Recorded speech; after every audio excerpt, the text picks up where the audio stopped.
SIP কি? SIP হচ্ছে systematic investment plan. তো এটির বিষয়ে নানান তথ্য আমি দিতে চলেছি আজকে নতুনদের জন্য এই ভিডিওটি। তো ভিডিওটি শেষ পর্যন্ত দেখো, কেউ স্কিপ করে যেও না। চলো শুরু করা যাক। হ্যালো গাইজ, আমি পুষ্কর। তো আজ থেকে তোমরা এই চ্যানেলে টেক রিলেটেড ভিডিও পাবে। এসআইপি কিভাবে শুরু করবেন সেই বিষয়ে নতুনদের জন্য গাইড। এসআইপি কি? এসআইপি হচ্ছে সিস্টেমেটিক ইনভেস্টমেন্ট প্ল্যান। তো এটির বিষয়ে নানান তথ্য আমি দিতে চলেছি আজকে নতুনদের জন্য এই ভিডিওটি। বন্ধুরা, একবার ভেবে দেখেছো এসআইপি কেন জনপ্রিয়? এসআইপি কি? এসআইপি কি হতে পারে? ফিউচার কতটা গ্রো করতে পারে এসআইপির জন্য? চলো দেখা যাক। আজকের এই ভিডিওতে সেইগুলি আমি তোমাদের সাথে ডিসকাস করব, এক্সপ্লেন করব, কিছু কিছু বিষয় বলবো, কিছু কিছু টুইস্ট আছে। এসআইপি কেন এত জনপ্রিয়? অল্প কিছু টাকা থেকে আমরা এসআইপি শুরু করতে পারি।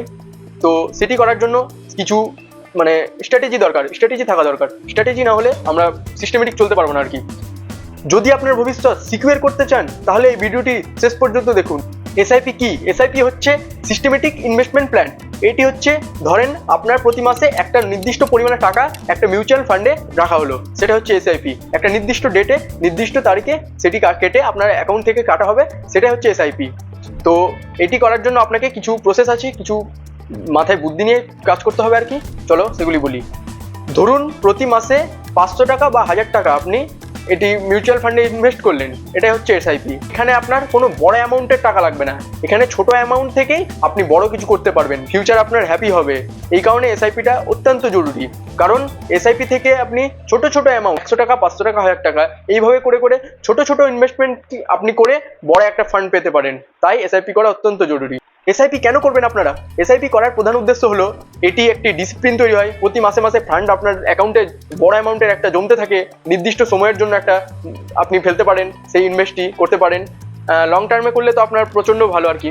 এসআইপি করার একটা বেনিফিট আছে, এটাতে রিস্ক, এসআইপি করলে একটা রিস্ক কম থাকে। ট্রেডিং না, ট্রেডিং করলে তো অনেক রিস্ক আছে, সেখানে অনেক সাইকোলজি লাগাতে হয়, অনেক আপনাদের রিসার্চ করতে হবে, রিসার্চ করার পর ট্রেডিং করা হয় আর কি, নাহলে ওটা করা যাবে না। তো এসআইপি করাটা অত্যন্ত জরুরি। এসআইপি করলে আপনি একটা সিকিউর জীবনযাপন করতে পারবেন। ব্যাস। ধরুন একটা উদাহরণ দিচ্ছি, আপনি 1000 টাকা করে 10 বছর এসআইপি করলেন। তো 10 বছর পর আপনার ম্যাক্সিমাম 1.2 লাখ অ্যাপ্রক্স চলে যাবে আর কি সুদের কারণে। এটাই হচ্ছে এসআইপি। এই কারণে আপনাদের বলা হচ্ছে যে এসআইপি অত্যন্ত জরুরি। এসআইপি কিভাবে করবেন? এখন আসি সবচেয়ে গুরুত্বপূর্ণ পয়েন্টে। চলুন। স্টেপ 1, একটি ভালো মিউচুয়াল ফান্ড অ্যাপ বা প্ল্যাটফর্ম বেছে নিন। Step 2, KYC, know your customer, এটি সম্পূর্ণ করুন। স্টেপ 3, আপনার লক্ষ্য ঠিক করুন। ধরুন ভবিষ্যৎ সেভিংস, পড়াশোনা, রিটায়ারমেন্ট, এগুলি বিষয়ে। স্টেপ 4, একটি উপযুক্ত মিউচুয়াল ফান্ড নির্বাচন করুন। স্টেপ 5, কত টাকা মাসে মাসে ইনভেস্ট করবেন সেটা আগে ঠিক করুন। স্টেপ 6, এসআইপি সেট আপ করে দিন যেন মাসে মাসে সেটি অটোমেটিক্যালি কেটে নেওয়া হয়। আর হ্যাঁ, কিছু গুরুত্বপূর্ণ কথা বলি। যদি কখনো ইনভেস্ট করতে করতে থেমে যান তাহলে হবে না, এটি লং টার্মের জন্য ভাবতে হবে আপনাকে। 10 বছর, 15 বছর, 20 বছর, 60 বছর, এরকম দীর্ঘ সময়ের জন্য ভাবতে হবে। আপনার টাকা মাইনাসে চলে যাচ্ছে তো ভয় পেয়ে কোনো কারণে বের হয়ে যাবেন না, ইনভেস্ট করতে থাকুন। আর হ্যাঁ, আরেকটা কথা মাথায় রাখুন, একটা ভালো মিউচুয়াল ফান্ড দেখে আপনাকে ইনভেস্ট করতে হবে। ভালো মার্কেট দেখে, আপনাকে জেনে বুঝে ভালো করে রিসার্চ করে আপনাকে ইনভেস্ট করতে হবে। সেই রিলেটেডও ভিডিও আনবো আমি।